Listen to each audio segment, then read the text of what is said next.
वटपौर्णिमा विशेष उपवासाचे गुलाबजाम करण्यासाठी लागणारं साहित्य: 1 कप खवा, पाव कप पनीर, 2 चमचे शिंगाड्याचं पीठ, 2 वेलची, 1 कप साखर, खाण्याचा सोडा, तळण्यासाठी तेल, पाणी. उपवासाचे गुलाबजाम करण्यासाठी खवा, पनीर किसून घेत त्यात शिंगाड्याचं पीठ घालून हे मिश्रण एकजीव करत व्यवस्थित मळून घ्यायचं. आता अशा पद्धतीने या पिठाचे छोटे गोळे तयार करायचे.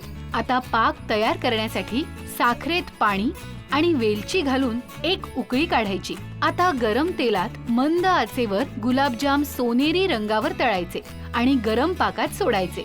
झाले आपले वटपौर्णिमा विशेष उपवासाचे गुलाबजाम तयार. पूर्ण जेवण बनवतो तर खिचडी झालीच पाहिजे. साबुदाणा कसा भिजवायचा हे बराचदा कळत नाही. तर 1 कप साबुदाणा आहे, पाणी घालायचं आणि 3 ते 4 वेळा हा साबुदाणा स्वच्छ धुवून घेऊया. साबुदाणा स्वच्छ धुवून झाला की यामध्ये पाणी घालूयात. 1 कप साबुदाणा होता तर मी इथे 1 कप पाणी वापरते. आता हा साबुदाणा भिजण्यासाठी 4 ते 5 तास किंवा रात्रभर ठेवून देऊया. साबुदाणा भिजून तयार होतोय तोवर आपण उपवासाचे गुलाबजाम बनवूयात. तर त्यासाठी इथे 1 कप खवा मी असा छान किसून घेतलेला आहे. आता यामध्ये घालूयात पाव कप पनीर. पनीरही किसून घेतलेलं आहे. आता इथे पनीरच्या ऐवजी तुम्ही मिल्क पावडर वापरली तरी चालेल किंवा नाही काही वापरलं तरी चालेल. हे आधी एकजीव करूयात, पनीर आणि खवा. आता हे छान एकजीव झालं की यावर आपण घालूयात 1 चमचाभर शिंगाड्याचं पीठ. खूप पीठ घालायचं नाही, फक्त याला बाइंडिंग येईल इतपतच पीठ घालायचं. आणि अगदी चिमूटभर खायचा सोडा. उपवासाला सोडा नसेल तुम्ही खात, नाही टाकला तरी चालेल. अगदी चिमूटभर. आता हे करूयात मिक्स आणि हे छान मळून घेऊयात. हे पीठ जितकं मळून घ्या तितकं गुलाबजाम छान होतील. आता छोटे छोटे पोर्शन्स घेऊन याचे गुलाबजाम मळून घेऊयात.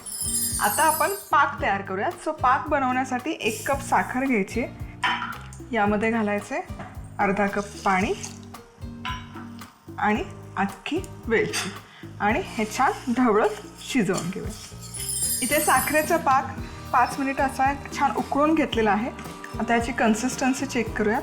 तर हे चेक करण्यासाठी काय करायचं, एक असा ड्रॉप टाकून घ्यायचा एका डिशवर आणि थोडंसं घेऊन स्ट्रेच करायचं. असा फक्त स्ट्रेचेबल इतकाच पाक तयार करायचा. पाक तयार आहे. गुलाबजाम तळण्यासाठी इथे तेलही गरम केलेलं आहे. आता अगदी मंद आचेवर, म्हणजे आधी थोडा 2 ते 3 मिनिट हाय हीटवर तेल गरम करून घ्यायचं. मंद आच करायची आणि मंद आचेवर हे गुलाबजाम टाकायचे तेलामध्ये आणि तळून घ्यायचे. अजिबात हाय हीटवर गुलाबजाम कधीच तळायचे नाही.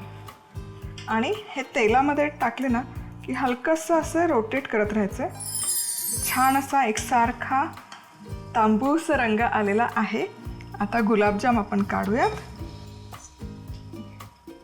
आणि इथे पाक आहे ना गरम करायलाच ठेवलेला आहे मी मंद आचेवर. गरम गुलाबजाम कायम गरम पाकात घालायचे, थंड पाकात नाही घालायचं. नाहीतर काय होतं ना, पाक आहे ना गुलाबजाममध्ये आतपर्यंत ॲब्झॉर्ब नाही होत.